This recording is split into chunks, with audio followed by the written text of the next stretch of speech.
राधे कृष्णा दोस्तों। तो चलिए हम आज की कहानी को शुरू करते हैं। हमारी आज की कहानी राजा दशरथ के जन्म की पौराणिक कहानी। महाराज दशरथ का जन्म एक बहुत ही अद्भुत घटना है। पौराणिक धर्म ग्रंथों के आधार पर बताया जाता है कि एक बार राजा आज दोपहर की वंदना कर रहे थे। उस समय लंकापति रावण उनसे युद्ध करने के लिए आया और दूर से उनकी वंदना करना देख रहा था।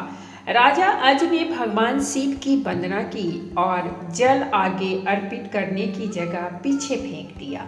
यह देखकर रावण को बड़ा आश्चर्य हुआ और वह युद्ध करने से पहले राजा अज के सामने पहुंचा तथा पूछने लगा कि हमेशा वंदना करने के पश्चात जल का अभिषेक आगे किया जाता है, न कि पीछे।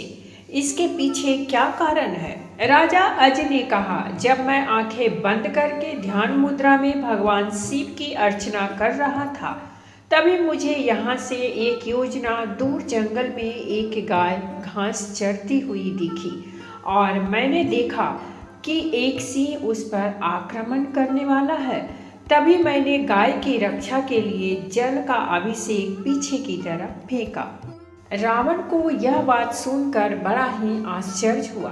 रावण एक योजन दूर वहां गया और उसने देखा कि एक गाय हरी घास चर रही है, जबकि शेर के पेट में कई बाण लगे हैं।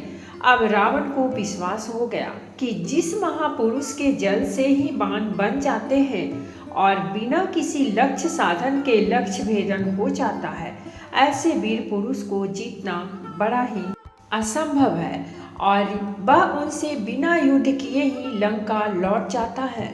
एक बार राजा अज जंगल में भ्रमण करने के लिए गए थे तो उन्हें एक बहुत ही सुंदर सरोवर दिखाई दिया।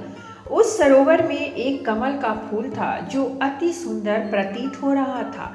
उस कमल को प्राप्त करने के लिए राजा आज सरोवर में चले गए, किंतु यह क्या, राजा आज जितना भी उस कमल के पास जाते वह कमल उनसे उतना ही दूर हो जाता और राजा आज उस कमल को नहीं पकड़ पाए। अंततः आकाशवाणी हुई कि हे राजन, आप निसंतान हैं, आप इस कमल के योग्य नहीं हैं। इस भविष्यवाणी ने राजा अज के हृदय में एक भयंकर घात किया था।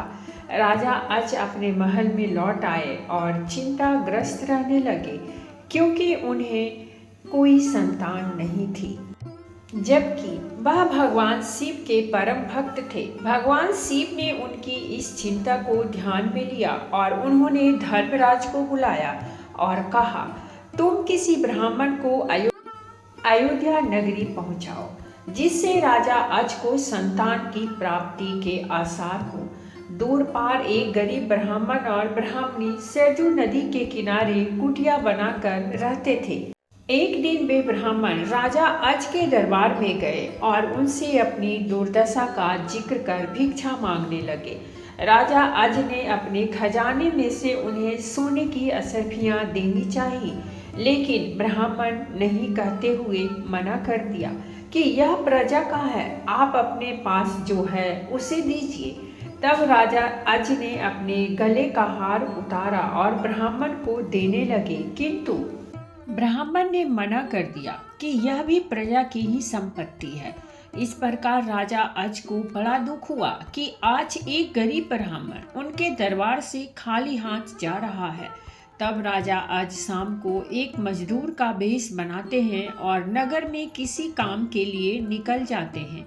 चलते चलते वह एक लोहार के यहाँ पहुँचते हैं और अपना परिचय बिना बताए ही वहाँ विनय कर काम करने लग जाते हैं। पूरी रात को हथौड़े से लोहे का काम करते हैं, जिसके बदले में उन्हें सुबह 1 टका मिलता है। राजा 1 टका लेकर ब्राह्मण के घर पहुंचते हैं, लेकिन वहां ब्राह्मण नहीं था। उन्होंने वह 1 टका ब्राह्मण की पत्नी को दे दिया और कहा कि इसे ब्राह्मण को दे देना। जब ब्राह्मण आया तो ब्राह्मण की पत्नी ने वह टका ब्राह्मण को दिया और ब्राह्मण ने उस टका को जमीन पर फेंक दिया। तभी एक आश्चर्यजनक घटना हुई। ब्राह्मण ने जहाँ टका फेंका था वहाँ गड्ढा हो गया। ब्राह्मण ने उस गड्ढे को और खोदा तो उसमें से सोने का एक रथ निकला तथा आसमान में चला गया। इसके पश्चात ब्राह्मण ने और खोदा तो दूसरा सोने का रथ निकला और आसमान की तरफ चला गया।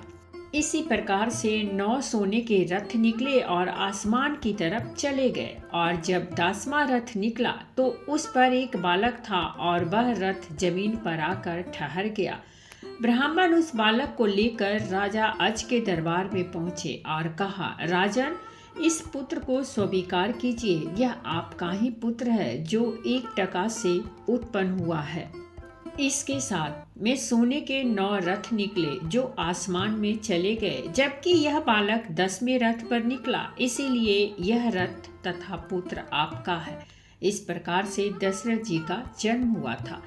तो दोस्तों, ये थी हमारी आज की कहानी। और अगर कहानी अच्छी लगी हो तो प्लीज़ हमारे चैनल को सब्सक्राइब कीजिए, वीडियो को लाइक और शेयर ज़रूर कीजिए। कहानी सुनने के लिए बहुत बहुत धन्यवाद।